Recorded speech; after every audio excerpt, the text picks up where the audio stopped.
Hey, you're watching That Random Geeky Guy.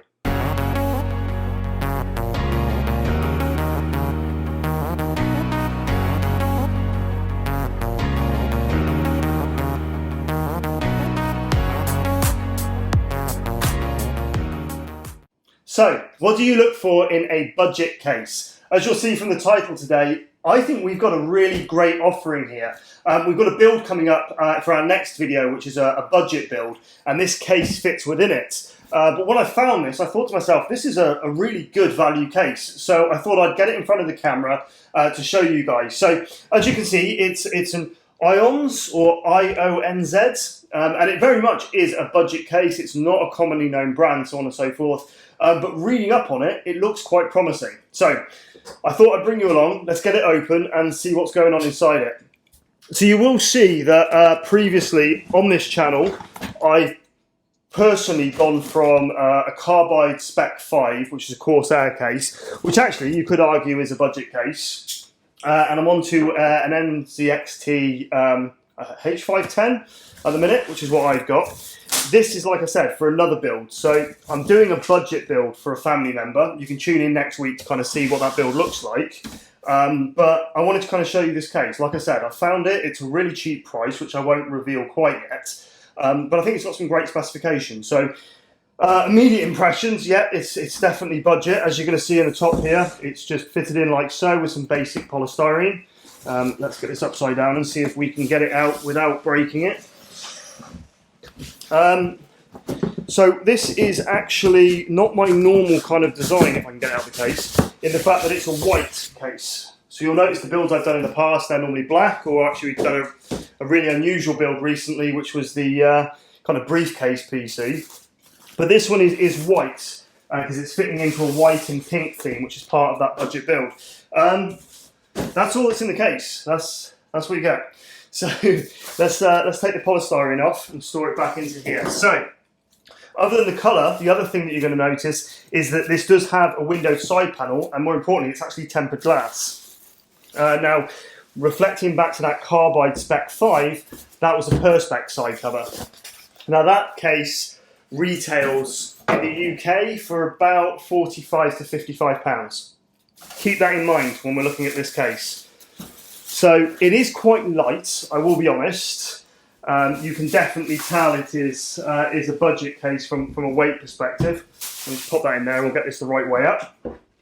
Okay, so a very quick walk around the look and style of the case. Straight away at the front, you've got a mesh design. Airflow on this should be exceptionally good.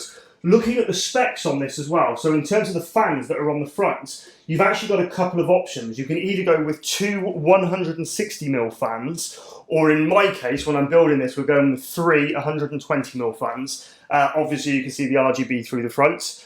Up on top here, you've got a fan filter, because you've got two more 120mm fan places underneath, with a nice magnetic fan filter that fits on top.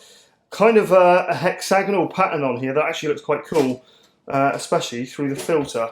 Other than that, you've got a USB 3.0 socket in a really, really dark blue. You can only just start to see that. You guys probably can't pick it up that far away, but you've got two more USB 2s, reset button, power button, and your front audio connectors as well. No USB-C, but not really surprised when you hear the price of this case. Anyway, back to this side panel. It is tempered glass. You've got, I have got my iFixit toolkit, but I don't think I'm going to need it. They are, yes, there is metal thumb screws holding the side on here. Let's get this off so we can see inside. Like I said, next week we're doing a build in this, so you can actually see what it's like to build in. But let's take the side panel off so we can just have a look. Okay, they've even got a film on both sides of that. That's a fair bit of weight, actually. I'd probably say a large portion of the weight of the case is in this side panel. It's actually quite thick. It's not too bad. Let's pop it into the box to keep it safe, so we don't end up breaking it. And then, yeah, going back into here, we've got, oh wow, even on a budget case, we've already got the motherboard standoffs pre-installed. There is a similar kind of principle to the upright bar that you see in the case that I use. for cable management and hiding cables behind. There's one of those there. You've got all your normal front connectors, including USB 2s, USB 3, and all your power connectors and all that sort of bits and pieces. And you even get a baggie of cable ties and loads of other screws. I'm really surprised. So this is probably a good time to talk about price.